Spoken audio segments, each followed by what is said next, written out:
trauma is a scary word.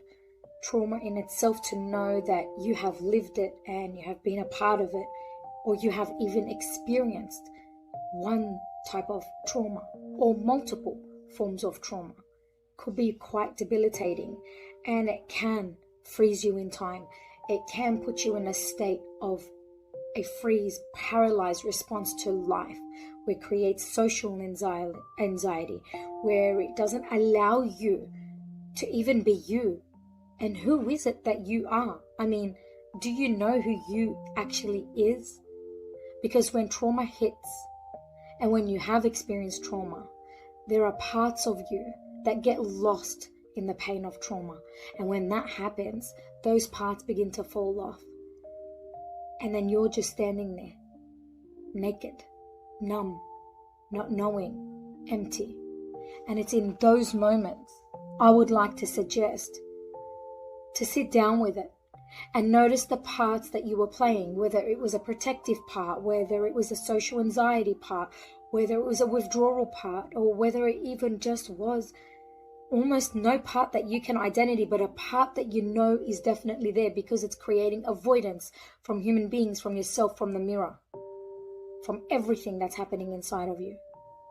Confront that part and sit with it, because the more you distract yourself and the more you avoid confronting that part, most likely you're going to keep losing yourself in that loop response inside your mind, and the trauma is going to keep replaying at a conscious or unconscious level. Either way, it doesn't matter, but it's still there. So the parts of you, the ones that are falling off, or the ones that are presenting themselves to be your character, to be your personality, are still there.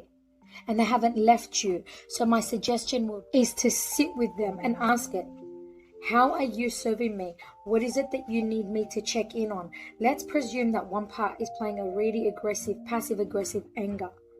Sit with it and say, what is it that I need to know? Where has this part come from? Is it mine, or does it belong to a parent? Does it belong to a sibling? Does it belong to a bully? Does it belong to a teacher that's created a limiting belief within my mindset? Who does this part belong to? And sit with the part. Talk to the part. Approach the part. Ask it to forgive you. You forgive it, and allow it to just dissipate. And if you even struggle with that, journal the part, because it'll calm down the emotion. And then so when the alarm bells are going off inside your physical body and your mind, you're actually slowing down the emergency, and you're able to comprehend what is actually going on inside of you, which you'll become more approachable from the outside world, to become more communicative, to send out your message. Let me share something vulnerable with you. I remember when I was studying multiple years ago, and I had to present something to 40 plus people in the class, and I had to stand up there and talk about a bit of my story. And they said to us, can you find a trauma or a place or something that happened to you that froze you in time, or something that hadn't allowed you to move forward in life? And I actually froze just from the word trauma, and I've realized that the word trauma was a trigger point for me. I didn't want to be the victim. I didn't want to be a rescuer. I didn't want to be a prosecutor. I didn't want to play any roles of the Karpman triangle. Quite frankly, I didn't even want to believe that I had some forms of trauma. I just wanted to continue to live in fairyland inside my mind and believe there is nothing, because that was my coping mechanism. And when I say that was my coping mechanism, growing up, the things that I experienced, or the things that I endured over the years and course of my life, and the things that I witnessed that a child shouldn't be witnessing, but we do witness them. And so we detach ourselves from our physical body only to survive. And in my case, I was living in survival for so long, my voice was quite high-pitched because of that. And it was a shield to not hear the outside noise or the verbal abuse. It was my way of protecting me. It was a way that I was even playing avoidance with my own emotions, and it was helping me just be. But because you're a child, you don't realize that these are parts of you, and these parts are protecting some other part of you that doesn't know how to cope, deal, and doesn't have the tools to deal with things. And that's okay. But I didn't want to believe that I had a bigger problem that I hadn't accepted. That part of me was not okay. The part of me that didn't want to confront the parts that had protected me, that had switched on my own amygdala and put me in that actual response of running and protecting me and living in that survival state. I wasn't ready to sit with it. And so I remember that day quite clearly, actually. The more she would say trauma, the more I'd be like inside my head, shut up. Please don't say it anymore. Please don't say it anymore. I was sitting there trying to hold my tears back, and I hadn't cried for many, many years because that was another response I had to deal with trauma. I had so disconnected from my human body that tears wouldn't come up unless it was for someone else and for their pain, but I didn't know how to cry for me and feel my pain. And she just kept saying it and ranting the word, and the tears just came out. Waterworks everywhere.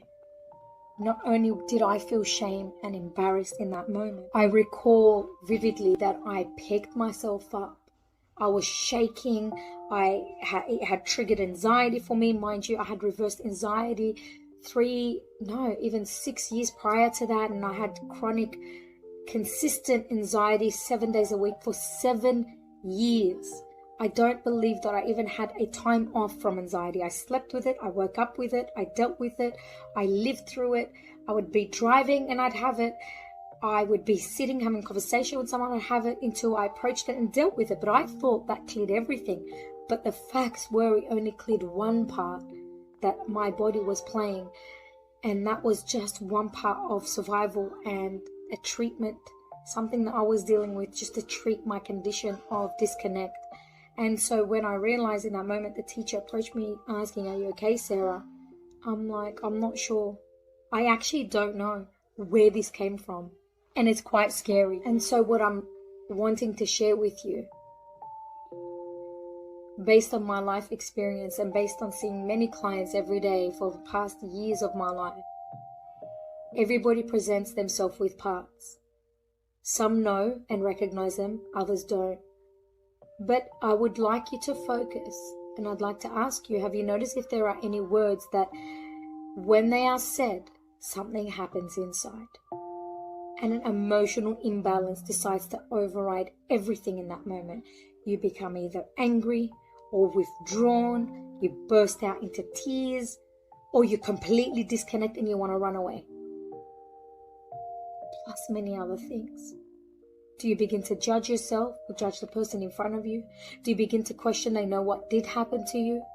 Because if you're running any of those processes, these are parts that a therapist can sit with you and actually assist if you haven't found a way out. I needed to do that, and I did do. So my first suggestion would be journal it.